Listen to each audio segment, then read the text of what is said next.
Welcome to the Irish Farmers Journal Weekly Podcast, brought to you by Ornua, the home of Irish dairy.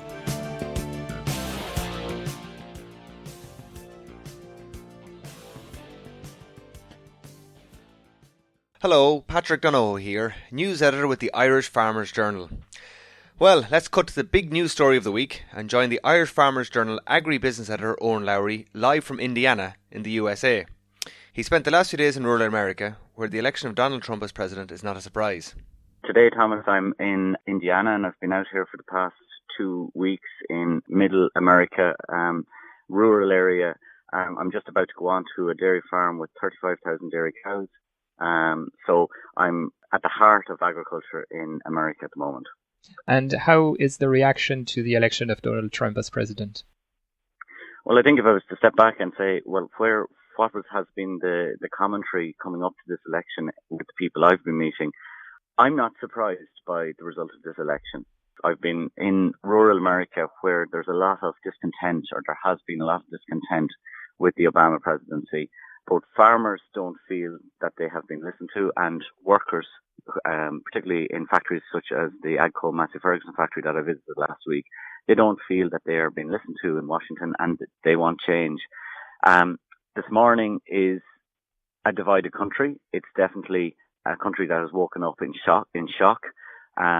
However, it is split probably 50-50. And I think that's probably the biggest challenge that's going to become ahead of America, is to try reunite the country to make change and drive it forward again. Those farmers, what do they expect from Donald Trump? What can he do for rural America to have him as president? Well, first of all, I suppose the rural vote would be a Republican vote typically anyway. Trump has, along his campaign trail, has always been pro-farmer and pro the farm bill. So it's expected that he will continue to be pro-farmer and look to instigate another farm bill, which would support agriculture here. America, I suppose, is firmly playing on the global agri stage. It is one of the largest producers of dairy, beef and corn and soy in the world.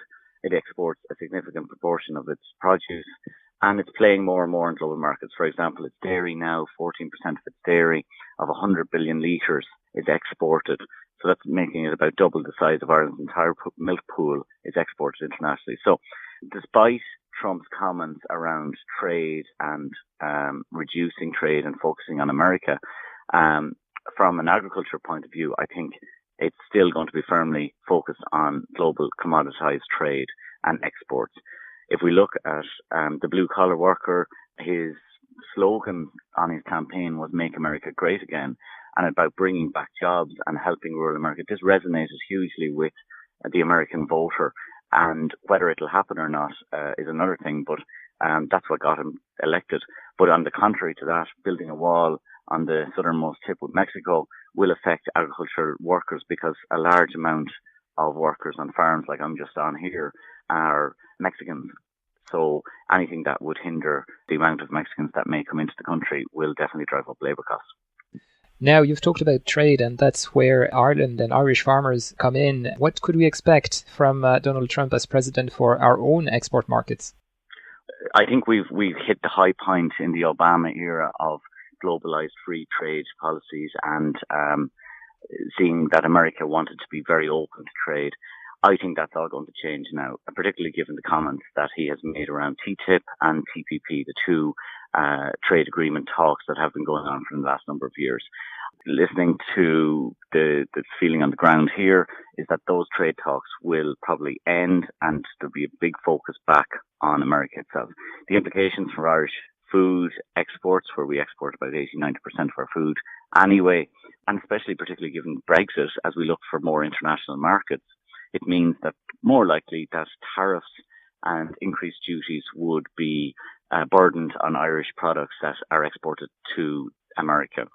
This is quite worrying, particularly given Brexit, because it opens up the door for the United States to do a deal with the UK directly to send very competitive beef and dairy exports to the UK. If you take Kerrygold, for example, it is the number one imported butter into the US at the moment. It's the number 3 retail brand in US retail grocery stores. So we have dominant positions with premium branded Irish products that taste great And this is quite worrying. If we want to grow our volumes and we have 50% more milk coming at us, and we want to develop added value, premiumized products, anything that would put a tariff or an increased duty on those products could make them less competitive on the shelves for US customers and therefore impact Irish farmers. Okay, Owen Larry in the US, thank you very much, and we can read more from you at farmersjournal.ie and in this week's Irish Farmers Journal. The Irish Farmers Journal weekly podcast, brought to you by Ornua, the home of Irish dairy. Back home, the National Farm Safety Conference took place last Friday in Mullingar.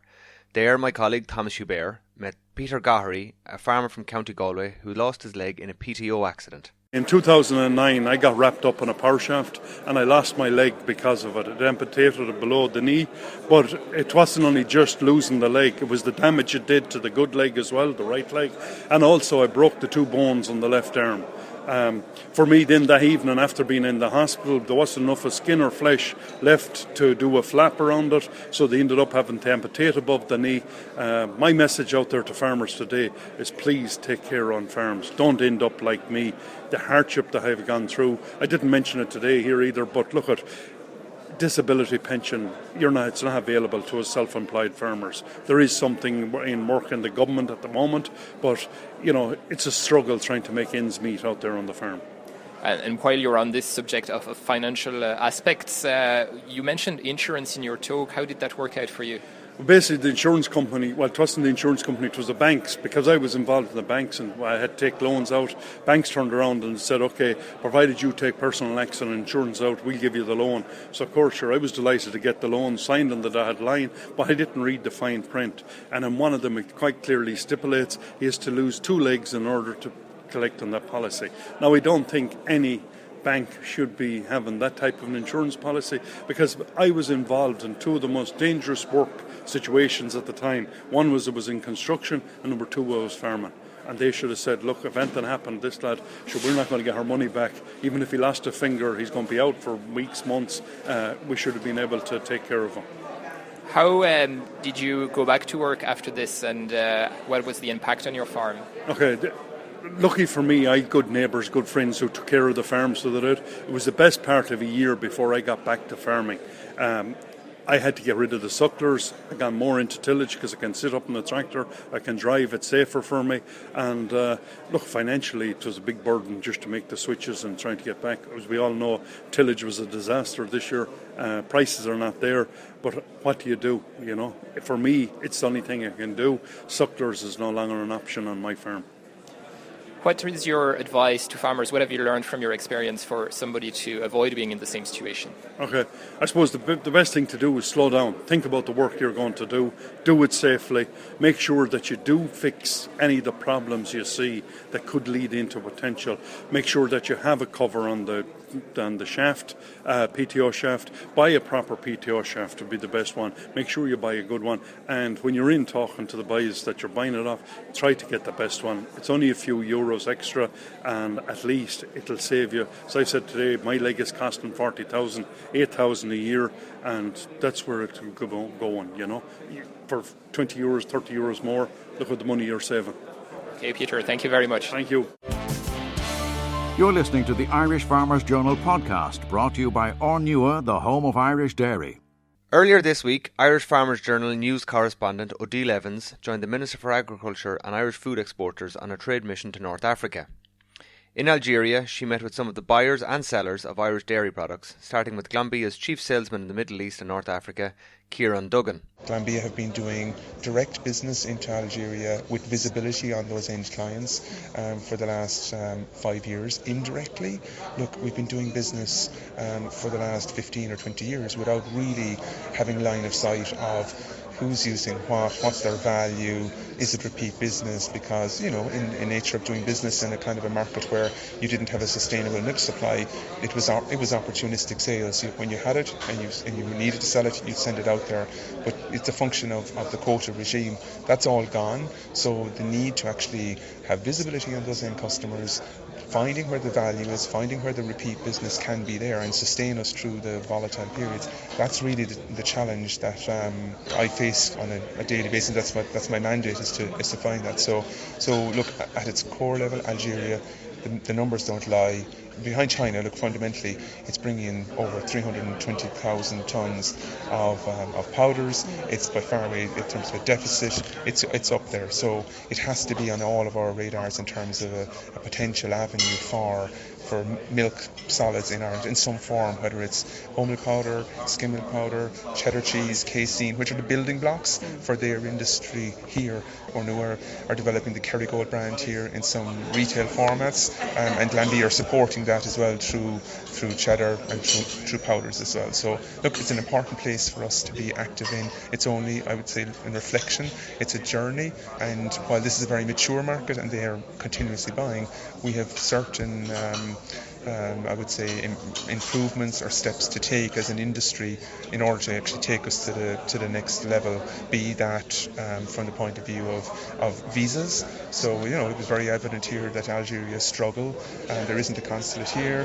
they have to go to Abu Dhabi, and it's just making it a bit more challenging for them to engage with us at that kind of business to business level. So support, I think, from the government, from the department, to enable it easier for industry partners to do business, that feels right. That feels to me like that's an enabler.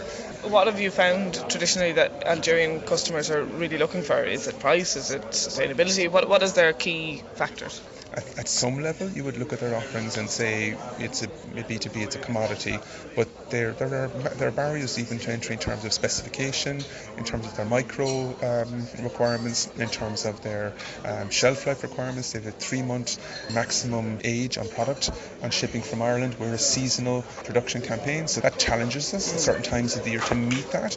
So you can't meet that, means you're out of the business for certain times of the year. That's not a continuous supply, so that's a challenge.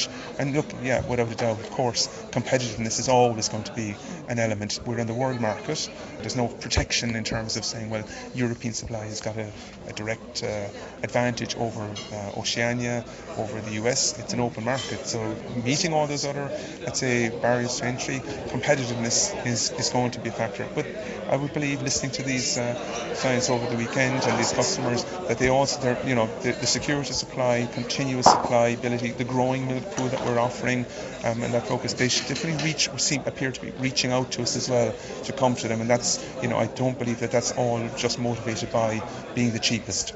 And just finally, on the first night we came here, we visited Chinle, which is a company that you already supply. Just maybe run me through what you thought of that factory visit and where you see the potential there, maybe. Yeah, without exception, when it was Chinle or Fale, the processed cheese business here, I think all of the delegation were very impressed by the standards of the plants that we visited, and the technology, the investments, the controls that they had. And it's a sophisticated processing industry, and making huge leaps forward in terms of their best in practice. So have to have been impressed by that.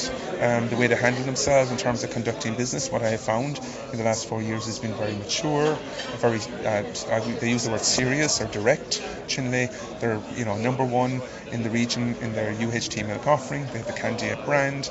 They have 80% market share. That brings a certain premium in their market. So if you're going to be a supplier of value-add milk powders into Algeria, Chinle has to be up there as one of your primary targets. But look, yes, I don't deny we have been doing business with them over the last couple of years, but has it been on a continuous flow of growing volumes? I'd say that's been challenging because of our availability and our ability to kind of, let's say, accelerate as quick as they want us to, and that's been probably a source of frustration for them. But I certainly recognise let's say the opportunity that they as a business will bring to not only Glanbia but to other Irish dairies over the next 5 to 10 years. I'm here with Saliha Bey, who is based in Algeria for Ornua. Maybe you could just give me a quick outline of the Algerian market here. Algerian market is a very big market worldwide in terms of dairy. So they are importing about 4,100 tons per year of dairy.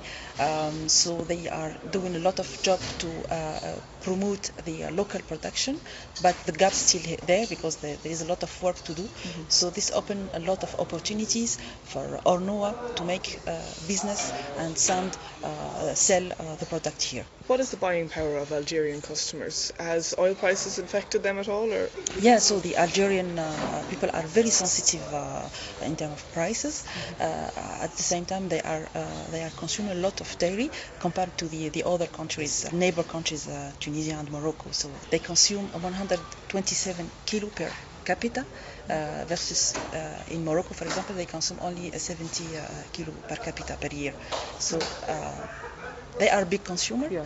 At the same time, they are very sensitive to the prices. Yeah. So then, for us, we need to find the right balance to succeed to do the business here. And inflation here, it seems that GDP and that is growing here. Exactly. The GDP is growing, so the inflation is very high.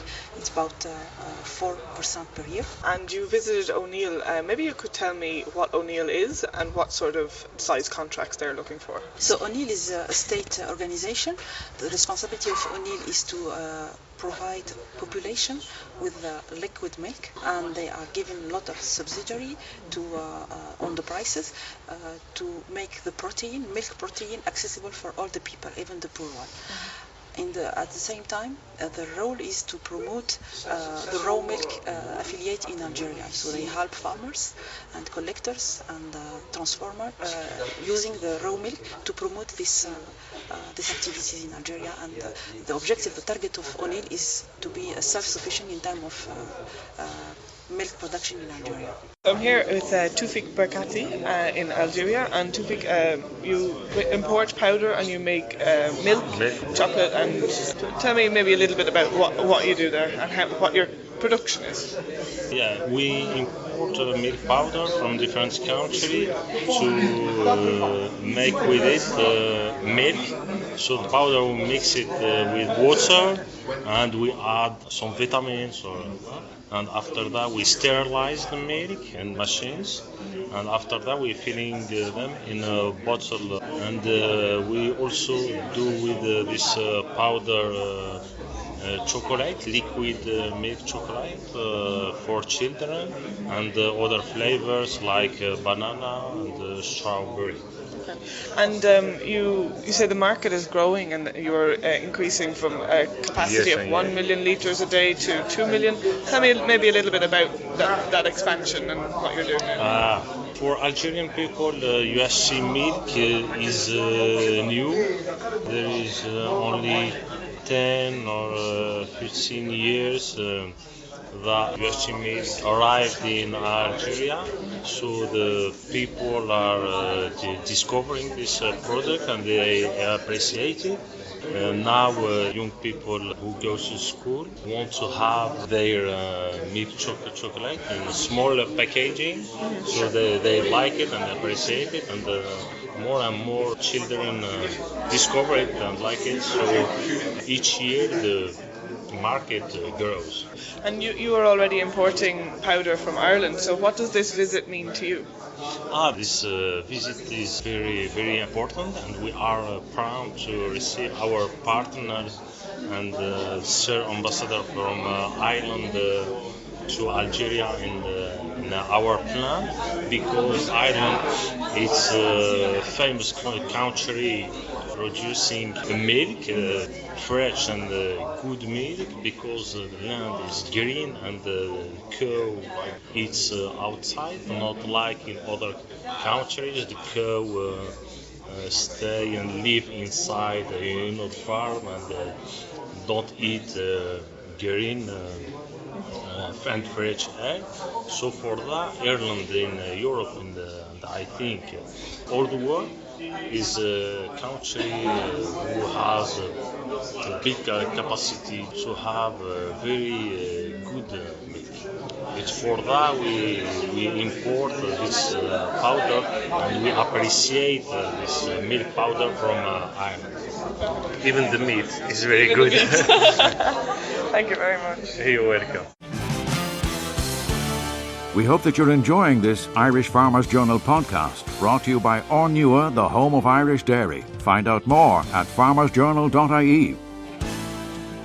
And on Wednesday, O'Neill was again on the dairy export trail, this time in Cork, where Norwegian visitors were meeting the chief executive of Dairy Gold, Jim Wolfe.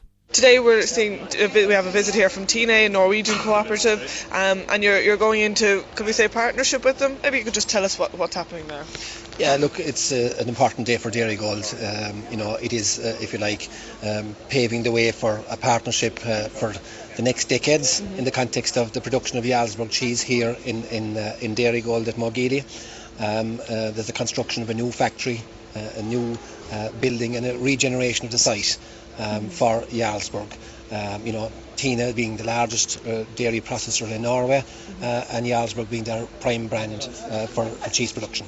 But ultimately it'll be Irish milk that will be going into the cheese. Yeah? It will be Irish milk going into the cheese, so it will be Jarlsberg cheese made to a Norwegian recipe from Irish milk. Very good, very good. And tell us, GDT and our new PPI are up. Will that be reflected in the upcoming milk price, or when are you setting your price for October? Yeah, we meet next week in milk price. Of course, we're very conscious of where we've come from in milk price and where the market is at. There has been some improvements in GDT, no doubt about that. And we equally have been reflecting milk price increases since July. We'll take note of where everything is at the market next week. But of course there's a number of challenges. The positives are that you have milk supply correction globally. That's good, but we still have issues around stock in the market. So there's a rich pipeline of inventory.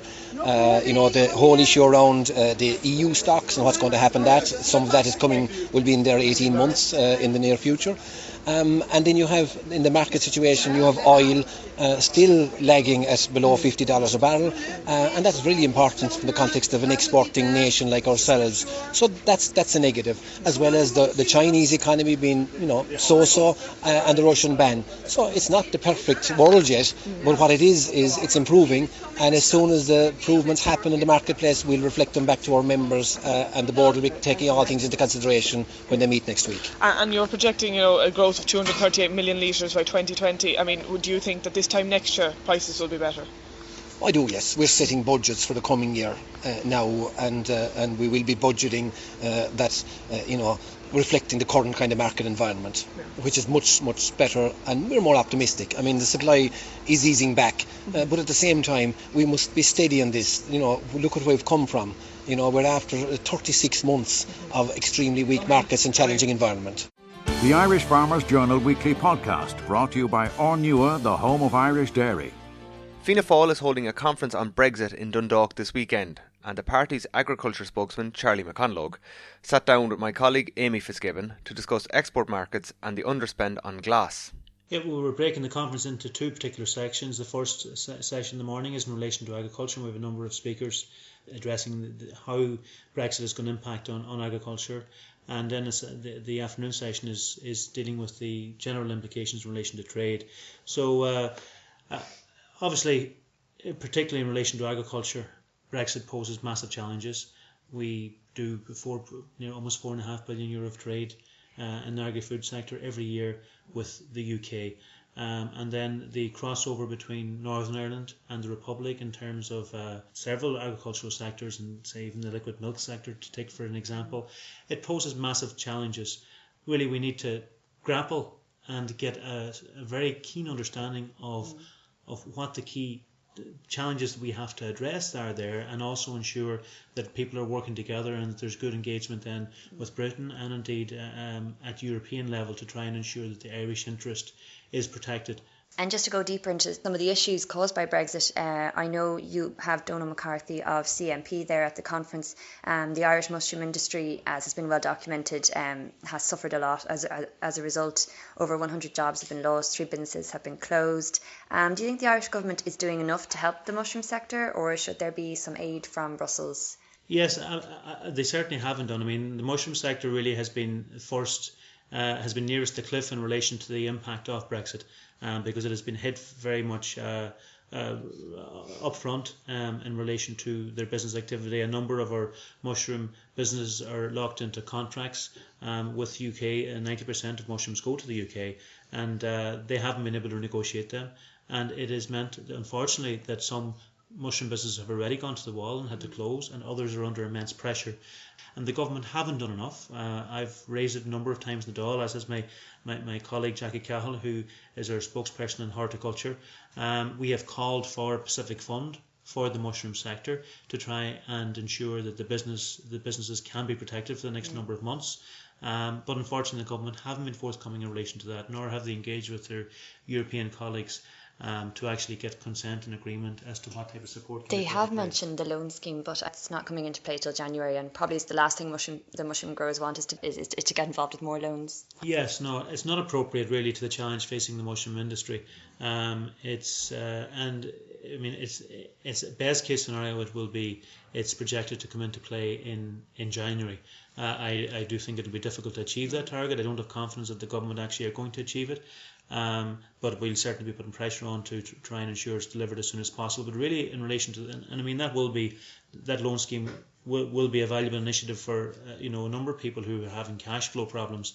But for the mushroom industry in particular, what's needed is a fund actually to ensure that the sector is supported and to ensure that it can survive. Coming from national funds? Coming from national funds, and I think also that the government should be seeking funds at European level to work along with that, to coincide with that. Whenever there was an issue back in 2009 in relation to the fruit and vegetable sector facing particular difficulties, there was a package put together at that stage to support them. There's very similar, and that was supported at European level. There are very similar parallels here in relation to the mushroom sector, and I think the government so far have been letting the sector down. Now, Enda Kenny has said that we don't need a Minister for Brexit. What do you think? I think we do. I think there should be. I think there's no doubt that it goes across all departments. But I mean, when you look at what Britain has done, they have appointed 2 or 3 different ministers with very specific roles in relation to how Brexit is coordinated and the response that is dealt with. And I think there should be a similar coordination role and responsibility given to a minister within the Irish government who will work with the other with all the different departments who are affected by it and pull it all together. Obviously, every other minister, and particularly the Minister for Agriculture, is going to have to be stepping up to the mark and operating at full capacity in terms of dealing with the challenge. But I think it would assist if specific responsibility was given to a minister at cabinet level as well to coordinate the response. Okay, and now just to move on to farm schemes, we had a front page story a couple of weeks ago on underspend in Glas. You highlighted this issue. Have you had any feedback from government on this? Well, the government have been putting their head in the sand and basically trying to say that there's no problem here, and refusing to front up to the fact that they have totally underspent on the rural development programme, and that there's no avoiding the scenario that there will be an underspend by the end of this current CAP programme in 2020, unless there's a change of approach. In the Glas scheme, which your paper led on in particular, that scheme is currently running at under capacity. It was supposed to be 50,000. There's only 38,000 applicants up to this point in time, and it was regarded as going to be having an average spend of around €5,000 per applicant and farmer.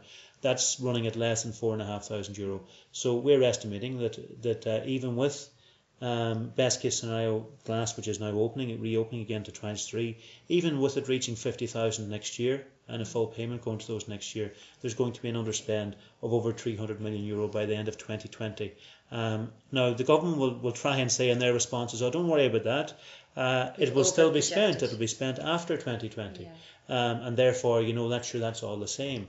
But listen, if you employed somebody in a job and told them at the outset that they were going to get paid a certain amount between now and 2020, and then you told them halfway through, listen, you actually, keep you working after 2020, and the money you were due now and then, we'll give it to you then after that. That's basically, they're trying to say that isn't an underspend. That very certainly is an underspend. So you don't think the government argument that they tend to overestimate their projections is good enough then? Certainly not. No, it's a fudge.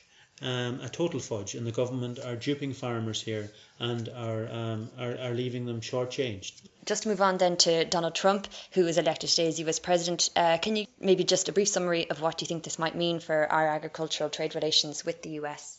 It's just so hard to know at this point in time. Donald Trump's policies are being, his platform seems to be quite unpredictable, and it remains to be seen exactly how he will engage internationally and what it will mean for agriculture either.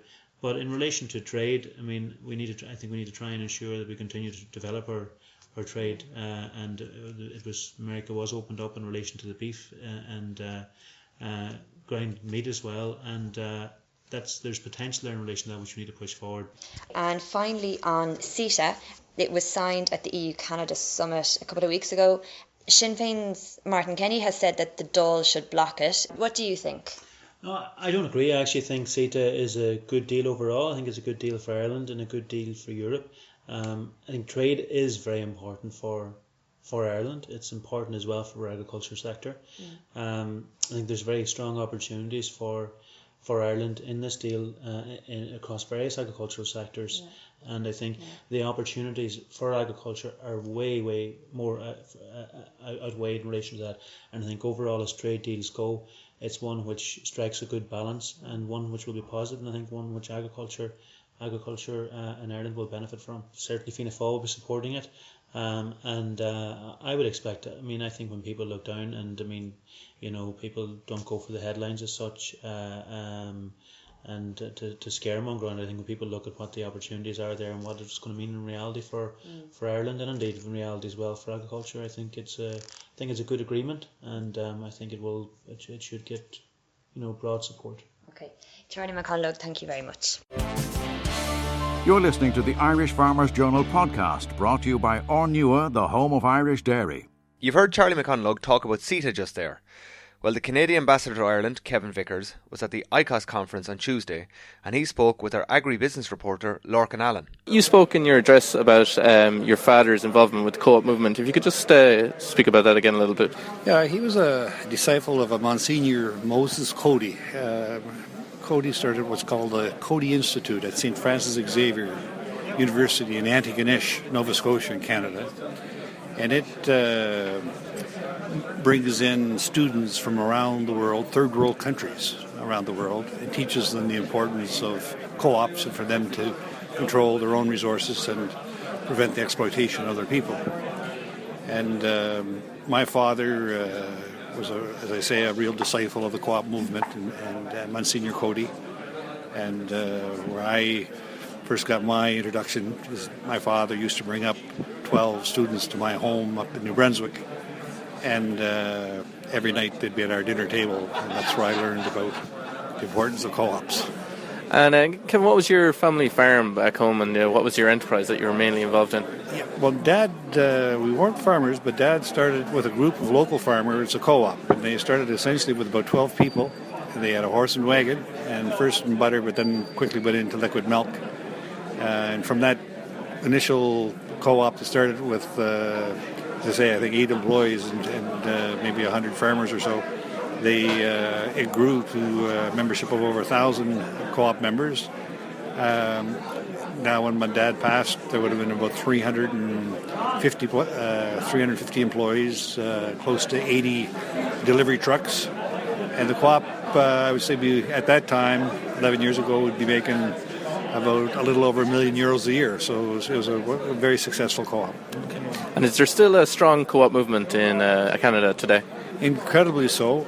In particular in the province of Quebec, where would be the heartland, really, of the dairy farm industry in Canada. But co-ops exist all over, Western Canada as well. Agri-Pour is the name of the co-op in Quebec, and it would be worth millions, billions. It's just a huge farmer-owned cooperative. And are they like Irish kind of sort of global-facing enterprises now, where they're selling their products outside of Canada, even to a bigger market? Well, they are, and we. As you know, just recently, this comprehensive European trade agreement is going to even make it more competitive for them. The Irish farmer here now, things are going to be opened up in Canada. We'd be eliminating all the duty and taxes on your milk products, such as baby formula, infant formula, that type of thing. And in particular, cheeses, all different cheeses, including cheddar cheese, will now be able to be exported from Ireland into Canada, duty and tariff free. So they're very, very concerned about this, but I'm sure we'll be able to work around those concerns. Canadian Ambassador Kevin Vickers. Thank you very much. We hope that you're enjoying this Irish Farmers Journal podcast, brought to you by Ornua, the home of Irish dairy. Find out more at farmersjournal.ie. Last weekend, the Texel Sheep Society celebrated its 40th anniversary. Our sheep specialist Darren Carty was there, and he talked to the Society's first and current secretaries, Jerry Moore O'Farrell and Sinead Brophy, as well as sheep journalist John Shirley. Maybe we'll start with you, Jerry. The Texel sheep breed, they came in, I suppose, in a roundabout way you were saying earlier on, in that the Department of Agricultural officials went over to Holland to buy cows and ended up coming home with sheep. That's right, yeah. That was the way back then in the 60s, that the department brought in all the animals, the animals of a new breed. They had to come through the department. And they were in Holland in 1964, and they were buying cattle, and they bought a number of Texel sheep and told the secretary of the department when he came back that they had some sheep coming in. And that was the first sort of the Texel coming into Ireland. And where was, say, the target from that? Was there a sort of drive at the time to try and incorporate new sheep breeds, or was it that they liked the look, or say maybe that there were a more terminal breed of sheep? Yeah, well, they liked the look of them very much. They're very good conformation. But there was word out that they were very prolific. In other words, they were producing nearly 2 lambs per ewe. But when the department brought them in and tested them in Athenride and crossed them on other breeds, they found the crossbreds were no better than the crosses out of the Border Lesser ram. So that sort of put that back, as I say, that they weren't in to produce more lambs. So then they gave some rams to the institute, what was then the Agriculture Institute, and they tested those rams and killed the lambs out of those, compared to the Suffolk breed and Oxford Downs and Galway. And they compared the composition of the lambs, and they found the Texel had much more lean meat in them than the Suffolks and the Oxford Downs. They didn't grow quite as fast, but they had a much better composition in the carcass. And I suppose at that stage, the 15 first brave disciples that purchased into them, there was some good results coming on, and they probably started expanding their flocks a bit. Oh yeah, they expanded very quickly. There was 15 founder members, and within sort of 5 years, like that had gone up to well over 100. So it was a breed that, I suppose, maybe took on rapid, and maybe that's where I'll bring in John Shirley. The pedigree breeders, Jerry is saying, they took it on rapid. How did commercial farmers, I suppose, find this new breed of sheep, or how quick were they to expand across the country? Very, very quickly, Dara, because at the time, I remember there was a lot of talk about lambs being over fat, and the factors were given out about getting too many fat lambs, and the Texel was an instant cure for that. Now, as Jerry says, the growth rate was a bit lower, but that didn't really matter for the March-born lambs that were being sold off grass anyway. The Texel ewes, they mightn't have been as prolific as was first expected, but the ewes were good milkers and a good conformation. And then they started bringing grading lambs, and once they started grading lambs, the Texel began to come into its own.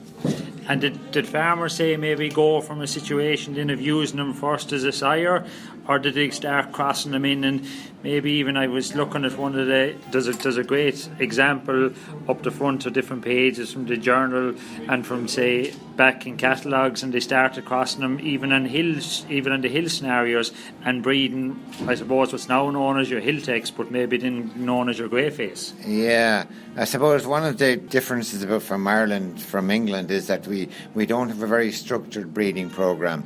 Our breeding tends to be haphazard, and guys just keep it back some of their own young lambs, and they found that the Texels were good. The other thing that they found about the Texel was that they seem to have a natural resistance to worms, and with wormer resistance around, and with the problems of dirty tails and maggoting sheep during the summer, the Texels became popular in on that front.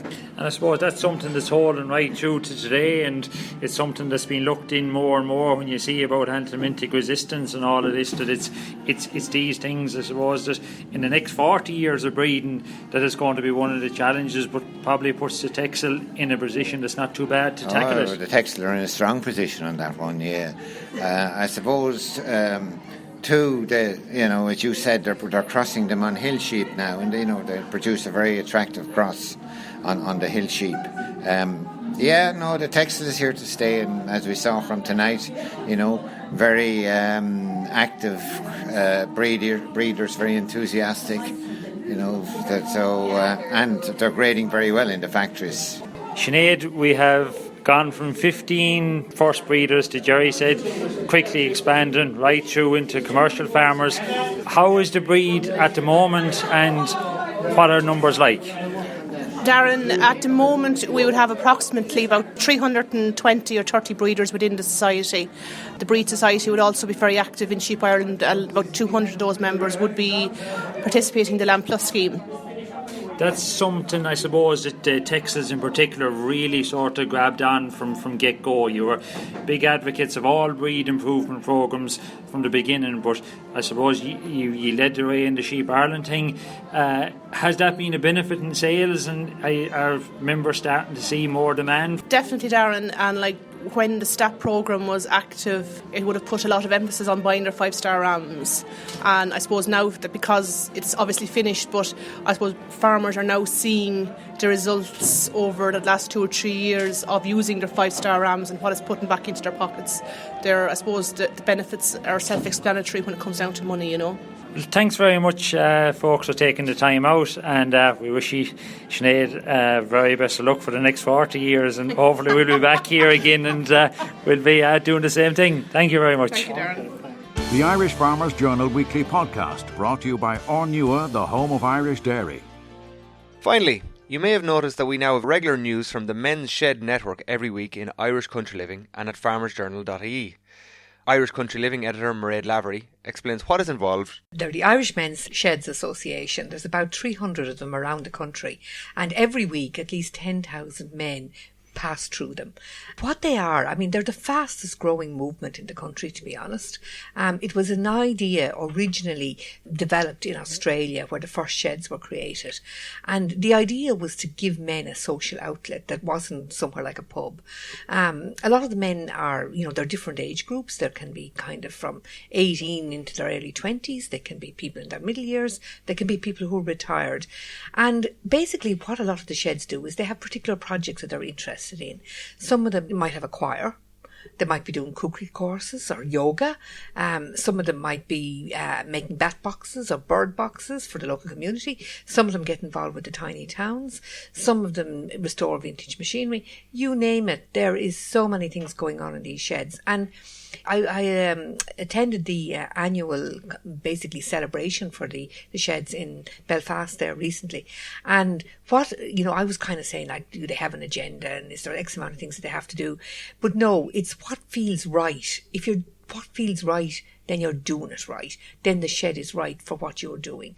And, it's just an amazing phenomenon, and it has absolutely taken off. It's as popular in rural Ireland as it's in urban Ireland. We have a lot of male readers in our catchment, and, we wanted to give the whole sheds movement a permanent place in the paper. And we wanted to kind of spread the message about what they're doing. Because especially a lot of our readers might be, living by themselves, or, they're living as farmers, they're working in very isolated careers where they mightn't get to see people except for the postman or the vet or somebody from the department, or when they go down to the co-op themselves, which in a way is a bit like a men's shed. So we wanted to give an outlet to the sheds, and that's what we're doing in Country Living, with a page every week about the sheds movement. So there is this page now in the paper. What can readers find in it, and how is it going to help them connect with the movement? Well, every week we're going to have a featured shed. One, we're going to go around the provinces. It'll take a long time to get over 300 of them. So we'll have a featured shed telling us all about what they do, photograph of the members, and, the contact details and the times they're open. Like some sheds, are open maybe on a Saturday and Sunday. Some are open 7 days a week from 8 in the morning until 7 or 8 at night. Like it's just amazing the differences. This week we have a story of a shed who had nowhere to meet, and they organised to get a big container, a lorry container, and they have it painted and decorated and everything done for it, and they got a site for it, and it's where they're starting off. So, more places they're getting, a property that's, not being used in the village or in the town, and they're able to work out of that. So what we also do then is an up-to-date on what's happening in sheds around the country then as well. So we get in the bits of news that they're, the events that they're taking part in, the projects that they're getting and doing, and we publicise that as well. And then we generally have an information piece as well about sheds and about the movement and about what's happening around the world. The sheds are now in 11 countries worldwide. We have the highest number per capita at the moment, and just been a massive growth in the space of 5 years. So if you want to know more about what men's sheds are, about the whole concept that men don't talk face to face, they talk shoulder to shoulder. So give them something to do, and just, find out a little bit more about what might be happening in your area. Barry Sheridan is the Chief Executive of the Irish Men's Sheds Association. His contact details are on the page every week, and he's more than delighted to hear from people who are interested in setting up a sheds or joining a local shed, and to see which would be the nearest to them. They reckon that we could probably manage about 450 sheds here before there's full penetration.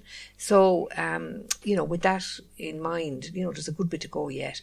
And what we're trying to do in the journal and Country Living is promote the whole concept, let more people know about it.